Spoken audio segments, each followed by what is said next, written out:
봉독한 열왕기하 7장 1절로 10절에 있는 말씀 가지고 아름다운 소식이라고는 제목을 가지고 말씀을 드릴 때에 우리 모두 이 아름다운 소식이 무엇을 뜻하며 그 아름다운 소식을 듣고 우리들이 어떻게 해야 될 것인가를 알고 또 행할 수 있는 성도 여러분 다 되어지기를 주의 이름으로 축원합니다.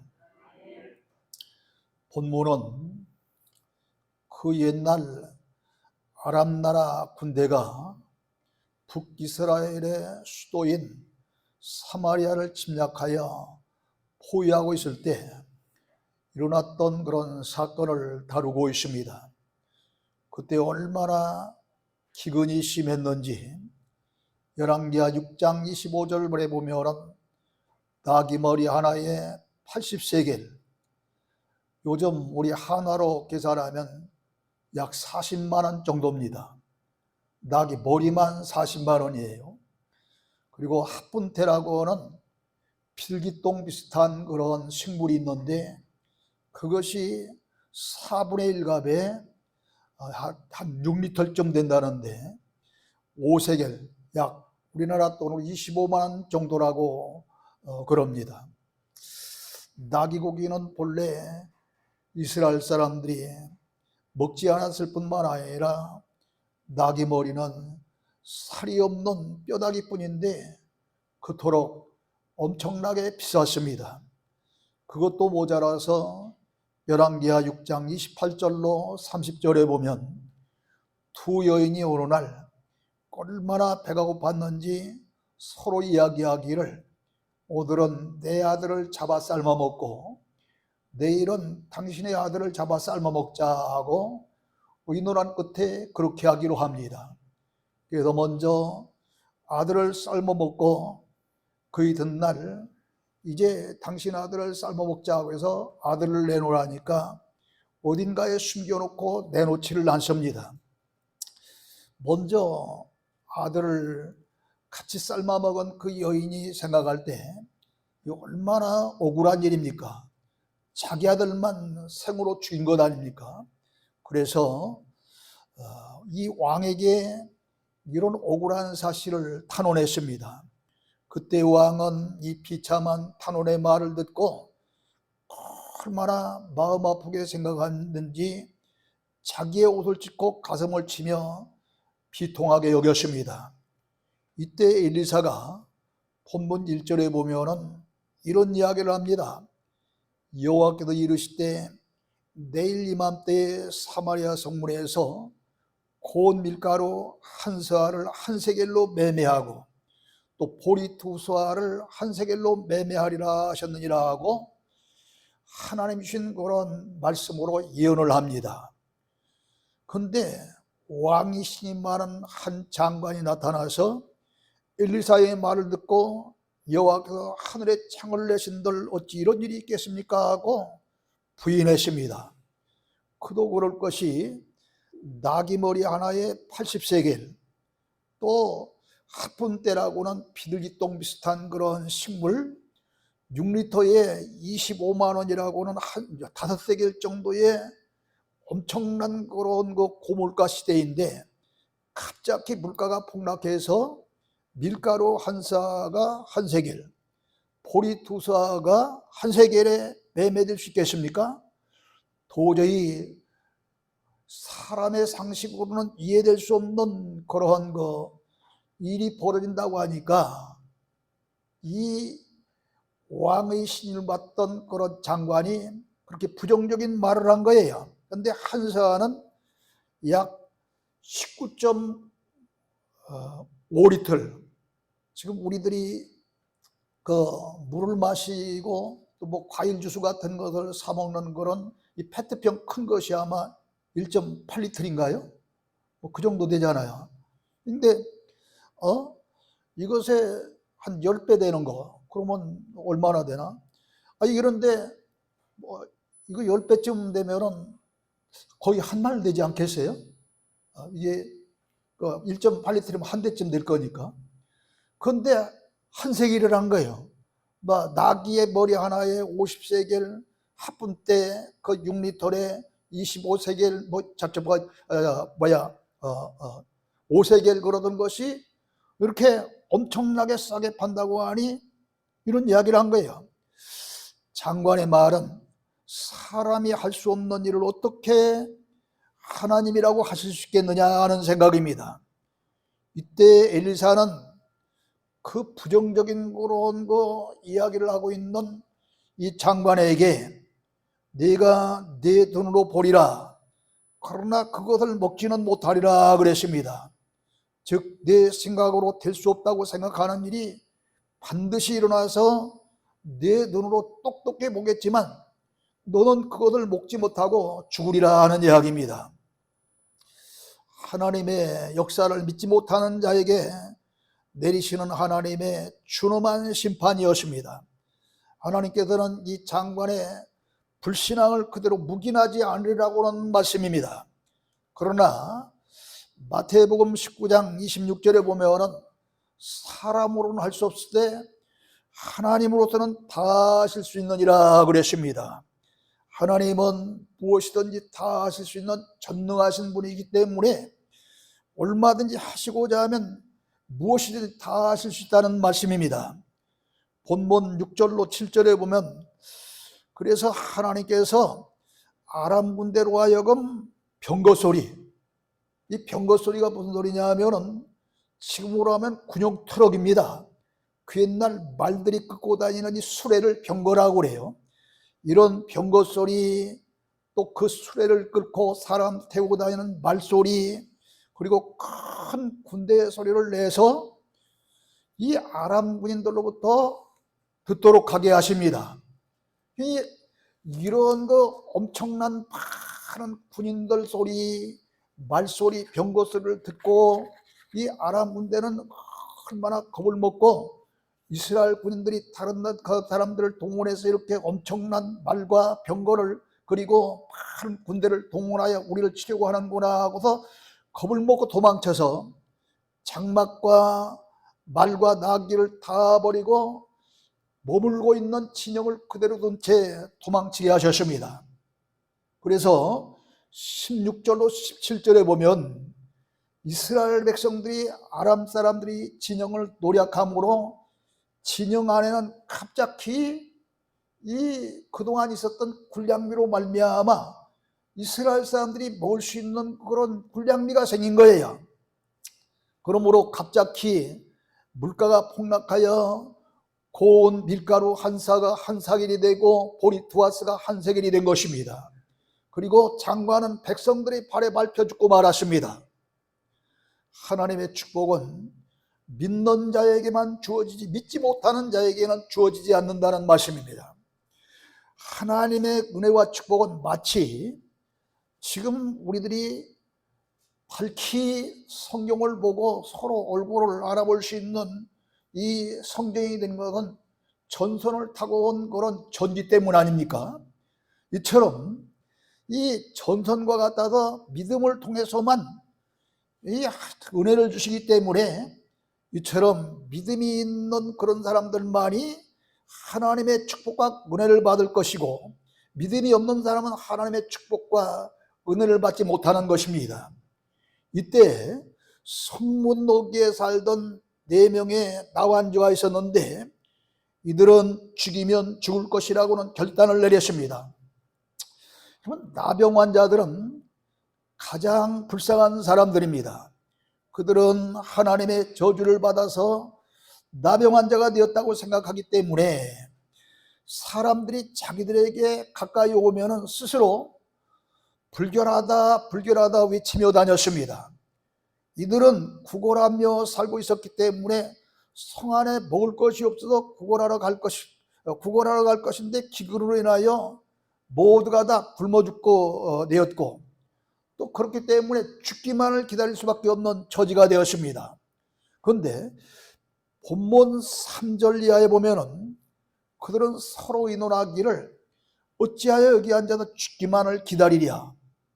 성읍으로 가도 구걸할 것이 없으니 죽을 것이요 여기 앉아 있어도 죽을 것이고 기왕에 죽을 바에야 식량이 있는 아람 군대의 진영에 들어가서 살려주면 살고 죽이면 죽으리라 하고 중대한 결단을 내립니다.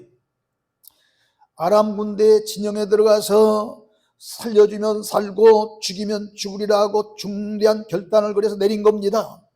이 나병 환자들은 이래도 죽고 저래도 죽을 바에는 기왕이면 군량미라도 있는 아람 진영에 가서 살려주면 살 것이고 죽이면 거기서 죽자는 것이었습니다.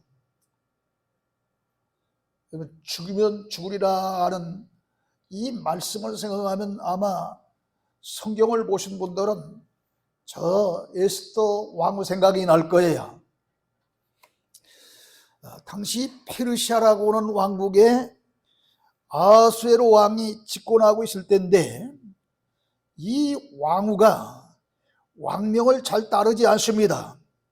신하들이 옆에서 조언을 해줘도 그것도 잘 따르지 않습니다. 아니 일반 가정에서도 더군다나 그 옛날 남존여비 사상이 강하고 북권 시대인데 왕의 말을 듣지 아니한 일반 가정에서도 남편의 말을 듣지 아니하고 이렇게 자기 멋대로 사는 그런 그 부인들을 좋아할 리가 없잖아요. 그런데 한 나라의 그런 통치자였던 왕의 아내인 왕후가 왕의 말도 거역하고 신하들이 옆에서 조언해주는 말도 거역하고 이러니 이 왕을 그대로 둘 수 없습니다.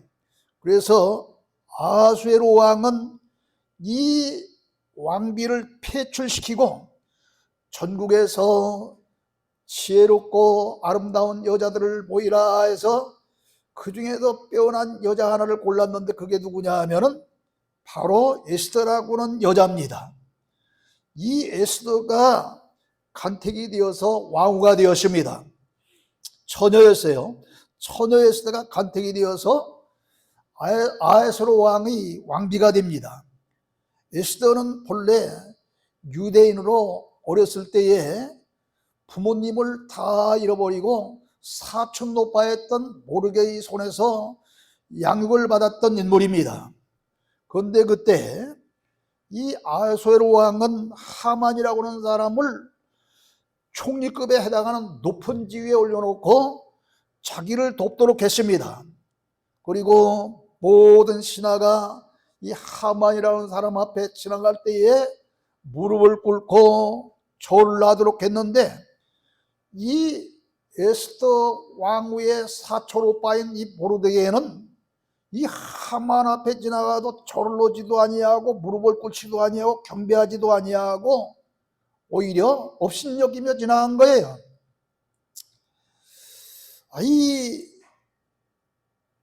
이런 일이 있은 후에 하만이 분노해가지고 이 모르게들을 죽이려고 모르게들 한 사람만 죽이려고 한 것이 아니라 온 유대인들을 다 죽이려고 계획을 세웁니다. 이 사실을 알아차린 모르드게가 이 사실을 알고 왕후게 된 사촌 동생인 에스더에게 편지 한 장을 보내는데 내용이 이런 내용입니다. 왕에게 이 사실을 고하여 그 일을 뒤엎고 하만이 유대 사람들을 죽이려고 하고 있는 이 계획을 다 뒤엎어버리고 유대인들을 살리라. 이때를 위해서 네가 왕후가 되었느니라 하고 편지 한 장을 써서 보냅니다. 에스더는 사실상 사촌 오빠지만 어릴 때 부모를 다 잃고 사촌 오빠의 그 손에서 컸기 때문에 사촌 오빠가 아버지 같은 거예요. 이런 그 아버지 같은 사촌 오빠가 보낸 편지 한 장을 받고 생각하니 바로 내가 이런 때 쓰임 받으려고 여러 전국에서 빼낸 그런 인물들 가운데에 왕비가 되었구나 생각하고 모르드게에게 다시 답장을 내리기를 뭐라고 그러냐 하면은 오빠와 유대인들이 나를 위해서 사흘 동안 금식을 하자. 그리고 나도 금식하리라 하고 죽음의 위기에 처해 있는 자기의 민족을 구하기 위해서 죽으면 죽으리라 하고 왕 앞에 나가서 기어코 이 문제를 해결합니다. 이처럼 우리 그리스도인에게도 이런 결단이 필요합니다. 이렇게 살아도 한 세상, 저렇게 살아도 한 세상입니다. 언젠가는 병들어 죽을 몸인데 살아있는 동안에 주님을 위해 일하다 주님이 부르시면 가는 것이 가장 귀하고 좋은 일이 아니겠습니까? 그런데 이 세상이 요즘은 그래도 장수의 시대를 만나서 100년쯤 산다 하지만은 아니 100년은 못하고 천년 만년 살 것처럼 큰 수단 방법 가리지 아니하고 돈목 위에 온 세상 사람들이 혈안이 되어 있는데 기독교인도 별 볼 일 없는 것 같아요. 보면은 돈에 눈이 어두운 기독교인이 얼마나 많은지 몰라요. 오늘 우리는 이런 정상적인 방법으로 해서 돈을 모아 하나님이 기뻐하시는 선한 일, 선한 사업에 즐겨 쓰는 그런 사람이 되면 좋겠지만 나의 사리사욕을 위해서 이렇게 돈을 모으려고 비정상적인 방법을 통하여 돈 버는 일은 결코 하나님이 용납하실 리가 없습니다. 그러므로 우리는 기왕에 한 세상 살 바에야는 돈을 벌던 건강한 그런 몸을 가지던 어떤 세상에서 출세를 하든 성공하든 주님을 위해서 일해야 되겠다고는 그런 마음을 가지고 돈도 벌 수 있고 성공도 할 수 있고 출세도 할 수 있는 여러분 되어지기를 주님의 이름으로 축원합니다.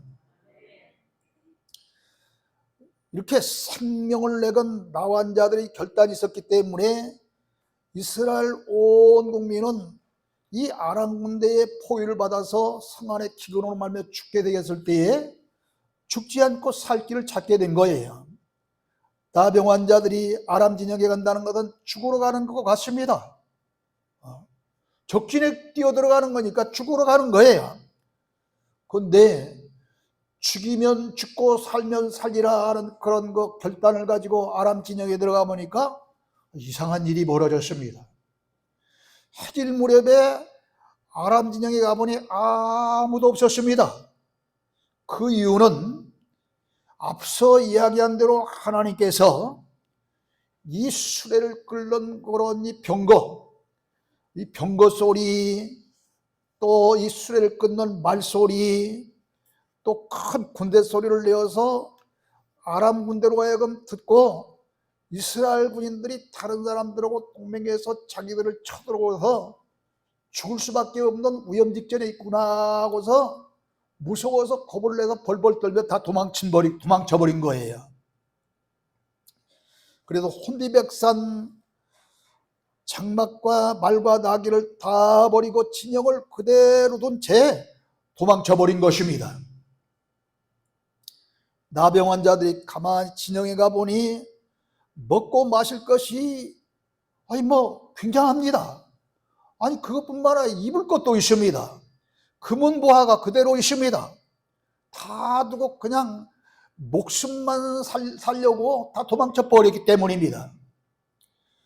그래서 이 나병 환자들은 욕심껏 실컷 먹고 마시고 감추고 챙기다 생각해 보니 지금 우리 형제와 민족은 먹을 것이 없어 다 줄먹하고 있는데 우리만 이렇게 먹고 마시고 욕심을 차리면 되겠느냐? 오늘은 아름다운 소식이 있는 날이거든 우리가 침묵하고 있도다. 그 아름다운 소식이 뭐예요? 양식이 생겼잖아요. 입을 것이 생겼잖아요. 마실 것이 생겼잖아요. 금은보화가 생겼잖아요. 이런 아름다운 소식이 있는 날이다 이 말입니다. 지금 이런 날인데 우리가 아무 소리 하지 않냐고 입을 꽉 닫고 침묵하고 있도다. 만일 우리가 내일 아침까지 이 기쁜 소식을 전하지 않냐고 기다리면은 벌이 우리에게 미칠지니 빨리 왕궁에 가서 이 기쁜 소식을 전하자, 이 아름다운 소식을 전하자 하고 왕궁으로 뛰어가서 임금 밑에 있는 신복들에게 전하고 신복들은 왕에게 가서 전했습니다. 한밤중에 이 소식을 들은 이 왕은 벌떡 일어나서 이야기를 들으니까 도저히 믿어지지 않는 거예요. 아니 몇 시간 전까지만 해도 아람 진영에 아람 군대가 엄청나게 많이 진을 치고 있었는데 다 도망치고 이렇게 먹을 것, 입을 것, 마실 것, 금은 부하가 잔뜩 있고 아람 군인들은 한 사람도 없다고 이게 믿어집니까? 그래서 정탐꾼을 보냅니다. 확인하기 위해서. 이 정탐꾼을 보냈더니 실질적으로 아람 군대가 급히 도망가느라고 군수품과 군량미와 그 외에도 남아있는 것들이 얼마나 많은지 몰라요. 많았습니다. 그래서 하나님의 사람 엘리사가 예언한 그대로 밀가루 한 사를 한 세겔에, 보리 두 사를 한 세겔에 나누어 줄 수 있는 기적이 일어나 백성들이 구사일생으로 살아난 것입니다. 하나님께서 이런 기적을 베풀어 아람 군대를 다 몰아내시고 이스라엘 백성을 구원해 주신 것입니다. 그러나 죽이면 죽으리라 결단을 내리고 아람 진영에 간 4명의 나환자가 있었기 때문에 하나님이 기적을 보내 이런 놀라운 역사를 하게 하신 것을 이들이 다 체험하고 굶어 죽어가던 이스라엘 백성이 살게 된 줄로 믿으시기를 주님을 축원합니다. 아멘. 그렇다면 우리가 전해야 될 아름다운 소식, 기쁜 소식은 무엇일까요? 우리에게는 사마리아 성 백성들에게 전했던 아름다운 소식보다 더 아름답고 기쁜 소식이 있습니다. 우리는 모두 죄악의 사슬에 묶여 지옥에 끌려가고 있었던 사람들입니다.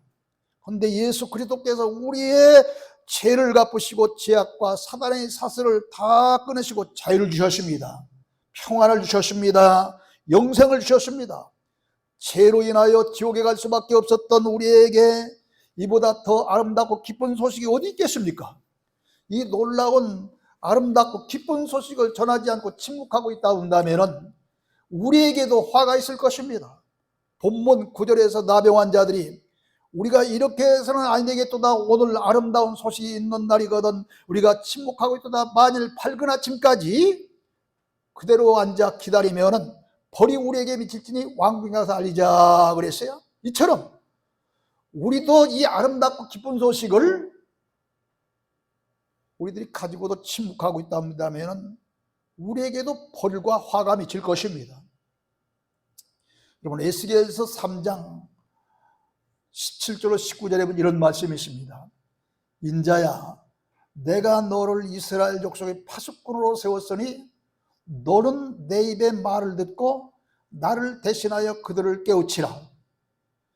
가령 내가 악인에게 말하기를 너는 꼭 죽으리라 할 때에 내가 깨우치지 아니하거든 말로 악인에게 일러도 그의 악한 길을 떠나 생명을 구원하게 하지 아니하면 그 악인은 그의 죄악쟁이에서 죽으려니와 내가 그의 핏값을 내 손에서 찾으리라. 네가 악인을 깨우치되 그가 그의 악한 마음 악한 행위에 돌이키지 않으면 그 악인은 그의 죄에서 악중에서 죽으리라. 그러나 너는 생명을 보존하리라 그랬습니다. 우리들이 전해야 될 그런 그 하나님의 말씀을 전하지 아니하고 그대로 있으면은 그 사람들이 죽을 때에 그 핏값을 우리들에게서 잡겠다는 거예요. 놀라운 이야기 아닙니까? 다니엘서 12장 10절에 보면 이 악한 사람을 도덕적인 그런 악한 사람만 악한 사람이라고 하지 아니하고 하나님의 말씀을 깨닫지 못한 사람을 악한 사람이라고도 이야기합니다. 그렇기 때문에 여기 악인에게 내 말을 듣고 너희가 전하지 아니하면 핏값을 네게서 찾으리라고 하는 이야기는 불신자들에게 전도하지 아니하며 또 그로 말미암아 그들이 지옥 간다면 그 핏값을 예수 믿는 너희들에게서 찾겠다는 얘기예요. 무서운 이야기입니다. 고린도전서 9장 16절 17절에 보면 사도 바울도 이렇게 외칩니다. 만일 복음을 전하지 아니하면 내게 화가 있을 것이로다. 내가 자유로 이것을 행하면 상을 얻으려니와 내가 자유로 아니한다 할지라도 나는 사명을 받았노라 그랬습니다. 그렇기 때문에 바울은 사도행전 27장에 보면은 로마 복음화를 위해서 276명이라고 하는 제수들과 함께 알렉산드리아 호를 타고도 로마로 가던 중에 원치 아니하게 유라굴로라고 하는 큰 광풍을 만나서 무려 14일 동안 별도 보지 못하고 해도 보지 못하고 먹고 마시지도 못하면서 사람들이 다 굶어 죽어가는데 이 사도 바울은 뱀이창에 들어가서 하나님 앞에 간절히 기도합니다. 여러분, 여기서 276명의 제수들이 타고 가던 이 알렉산드리아 배가 완벽하게 파상이 되어지고 완전히 뒤집혀서 모두 다 죽는다고 한다면 하나님이 지금 바울을 통해서 노마 우방을 시키려고 이제 노마로 가는 그 배에 이 바울이 실렸는데 이 복음화가 이루어지겠어요? 안 이루어지잖아요. 그러니까 이 도마 복음화를 위해서는 반드시 바울이 살아야 됩니다. 그래서 하나님 앞에 간절히 기도하니까 염려하지 말라, 한 생명도 다치지 아니하리라 그럽니다. 그래서 구사일생으로 모두가 살아나서 바울은 노마 복음에 큰 성공을 하게 됩니다. 복음을 전하는 일은 바울처럼 공부를 많이 했거나 훌륭한 사람만이 하는 것이 아닙니다. 누구나 다 복음을 전할 수 있습니다. 세상에서 버림받은 나병 환자도 전할 수 있었고 악과 같은 기생도 전할 수 있고 어린이도 할머니도 전할 수 있습니다. 사도행전 1장 8절에 보면은 성령이 임하시면 너희가 권능을 받고 예루살렘과 온 유대와 사마리아 땅끝까지 이르러서 내 증인이 되리라 하지 않았습니까? 증인이란 많이 배우고 훌륭하다고 증인이 되는 것이 아닙니다. 현장을 목격하고 귀로 듣고 경험하면 누구든지 다 증인이 될 수 있습니다. 아람 진영에 들어갔던 나병 환자들이 자기들이 본 사실 그대로 전함으로 굶어 죽어가던 사마리아 백성들이 구원받았던 것처럼 우리도 주변에 있는 죽어가는 백성들에게 내가 만난 예수 그리스도, 내가 들은 예수 그리스도, 이 복음을 전하면 되는 것입니다. 나병 환자들은 아람 진영에 육적인 먹을 양식이 없어서 양식이 있다는 그런 기쁜 소식, 아름다운 소식을 전했습니다. 그러나 우리 사람은 떡으로만 살 수만 있는 것이 아니라 하나님의 말씀으로도 살아야 되는 영과 육이 있는 존재이기 때문에 우리들이 전해야 될 것은 우리들이 받은 그런 영의 양식인 말씀인 줄로 믿습니다. 예수 믿고 내가 체험하고 그리고 내가 본 아름다운 소식 또 여러 가지가 있습니다. 병 고침 받은 사람도 있고 성령 받은 사람도 있고 악한 영이 물러간 사람도 있고 예수 믿고 안 되던 일이 잘 풀려서 해결받은 사람도 있고 뭐 여러 가지 체험들이 많잖아요. 이런 소식을 전하면 되는 겁니다. 이를 위해 시간 바쳐 기도도 하고 물질 바쳐 헌금도 하고 또 이렇게 하다 보면은 언젠가는 반드시 귀한 열매를 맺게 될 줄로 믿습니다. 그리고 이를 위해 수고한 여러분에게는 다니엘 선지자가 다니엘서 12장 3절에서 말씀한 대로 저 하늘에 있는 별처럼 영원토록 빛나는 삶을 허락하실 줄로 믿으시기를 주의 이름으로 축원합니다. 사랑하는 성도 여러분, 베드로전서 2장 20절을 보십시오. 선을 행함으로 고난을 받고 참으면 이는 하나님 앞에 아름다우니라. 너희가 이를 위하여 부르심을 받았느니라 그랬습니다. 선을 행하기 위해서 여러분이 부르심을 받았다는 거예요. 그런데 이 선이라고 하는 것은 문자 그대로 해석하면 착한 일 아닙니까? 그러나 성경에 드는 차원이 다른 선이 있음을 말씀하고 있습니다. 착한 일만 선이 아니라 전혀 다른 그런 의미를 가진 선이 있어요. 디모데전서 6장 17절로 19절에 보면 이런 말씀을 합니다. 부한 자들에게 성을 행하고 선한 삽을 많이 하며 나누어주기를 좋아하며 너그러운 자가 되게 하라. 이것이 참된 생명을 취하는 것이라 그랬습니다. 여러분 여기서 잘 깨져야 됩니다.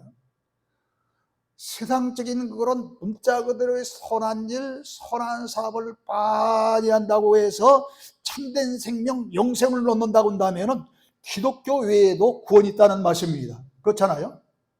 예수 믿지 아니하고 다른 신을 믿는 불교인들, 유교인들, 무신론자도 선한 일 많이 합니다. 여러분 계속해서 요즘 그 투르기의 시리아를 도와라, 뭐 우크라이나를 도와라, 뭘 도와라. 기독교인들보다 안 믿는 다른 사람들이 헌금 더 많이 해요 지금. 우리는 꼼지 않고 있어 지금. 하나님이 나 같은 죄인을 살려주셨다는데. 그 사람들 다 구원받는다는 얘기 아니에요. 그러나 우리들이 비록 이 헌금에 동참치 못할 수도 있고, 또 때로는 나도 모르는 사이에 죄도 짓고 허물도 있고 하지만 믿음이라고 하는 것 때문에 이렇게 구원받게 되는데, 이런 선한 사람들이 구원받는다고 한다면 어떻게 되는 거예요? 우리 뭘라고 굳이 오늘 와서 이런 설교 들어가면서 귀한 시간 하나님 앞에 바칩니까? 내 멋대로 살지. 이 때문에 여기 선한 일이나 선한 사업은 세상적인 거는 선한 일이라 선한 사업이 아니라는 것입니다. 자, 15에서 13장 16절에서는 선을 행하며 나누어 주는 제사를 하나님이 기뻐하신다 그랬습니다. 선을 행하며 나누어 주는 제사를 하나님이 기뻐하신다는 거예요. 제사가 뭐예요? 오늘날 예배 아닙니까? 예배 시간에 나누어 주는 게 뭡니까 지금? 네? 할렐루야. 지금 제가 여러분에게 지금 예배하며 나눠주는 것이 말씀이에요. 복음이에요. 그러므로 예배 시간에 말씀을 나눠주는 설교나 복음을 전하는 일이 선한 일이요, 또 복음 전파를 위해서 쓰임받는 사업만이 성경적인 선한 사업인 줄로 믿으시기를 주님으로 축원합니다. 여러분이 아무리 좋은 일을 많이 해도, 좋은 사업을 많이 해도 이 복음과 연결되지 아니한 좋은 일, 좋은 사업은 전혀 영생과 무관한 거예요. 그러므로 여러분이 성공하기를 원합니까? 여러분이 장사에서 잘 되기를 원합니까? 사업에서 잘 되기를 원합니까? 복음과 연결되어진 복음 사업에 그 돈 벌어 쓰시기를 주님으로 축원합니다. 그래야 영생을 취한다는 거예요. 참생명을 취한다는 거예요. 그러기에 저 누디아 같은 사람도, 도로 같은 사람도, 브루스길라, 아굴라 같은 그런 부부들도 자기들 사업이 있었지만 그 사업을 주님 위에 아낌없이 썼던 거예요. 그런 사실을 알았기 때문에. 그뿐만 아니라 나병 환자들처럼 생명을 구원하기 위해 기쁜 소식을 전하는 것을 아름다운 소식이라고 그랬습니다. 또 전도서 12장 8절에 보면 진리의 말씀을 아름다운 말이라고 그랬습니다. 로마서 10장 13절 13절에 보면은 13절로 15절에 보면 누구든지 주의 이름을 부르는 자는 구원을 얻으리라. 전파하는 자가 없으면 어떻게 듣겠느냐? 그리고 믿겠느냐? 아름답도다 좋은 소식을 전하는 자들이 발이여 그랬습니다. 이 때문에 복음을 전하는 것을 아름다운 소식을 전하는 것이라고 그렇게 말하는 겁니다. 바울은 이 아름다운 소식을 전하기 위해서 사도행전 20장 23절 24절에 보면 오직 성령이 각성해서 내게 증언하여 결박과 환난이 나를 기다린다 하시나 내가 달려갈 길과 은혜의 복음을 증언하는 일을 마치려면 나의 생명조차 조금도 귀한 것으로 여기지 아니하노라 그랬습니다. 에베소 교회 시무 중인데 갑자기 성령이 이 사도 베드로에게 명령을 내리십니다. 이 에베소 교회를 떠나서 저 예루살렘 성으로 가서 복음을 전하는 거래요. 근데 예루살렘으로 가면은 거기에 환난도 있고 핍박도 있고 엄청난 그런 어려움이 있어서 생명을 내거는 일이었습니다. 그래서 온 교인들이 못 가게 하는 겁니다. 장로님들이 못 가게 하는 겁니다. 그래서 사도 바울은 밀레도 섬에서 같이 생사고를 같이 했던 장로님들을 모아놓고서 서로 부둥켜 안으면서 장로님들, 제가 3년 동안 눈물을 흘리면서 가르쳤던 이 복음을 잘 맡아서 대신 전하고 교회를 잘 사수하십시오. 그러니까 이 장로님들이 아니 성령님께서 부르셔서 간다는데 어떻게 오셔요? 얘가 할 수 없이 지금 말이라고 한다면 목사님이죠. 목사님 제발 조심하십시오. 같이 계속 목사님하고 같이 있고 싶지만 하나님의 명령이니 저걸 또 어찌할 수 없습니다. 부둥켜 안고서 눈물을 흘리며 헤어집니다. 그때 사도 바울이 복음을 위해서라면 내 생명국차 조금도 귀한 것으로 여기지 아니하라 하면서 떠난 것입니다. 이제 우리도 나병 환자들이나 저 에스더나 바울처럼 죽으면 죽으리다 하는 심정으로 아름다운 소식 복음을 증거하는 일에 최선을 다할 때 하나님 기뻐하시는 성도들이 되시기를 주님의 이름으로 축원합니다. 하나님 아버지 은혜를 감사합니다. 오늘 우리는 나병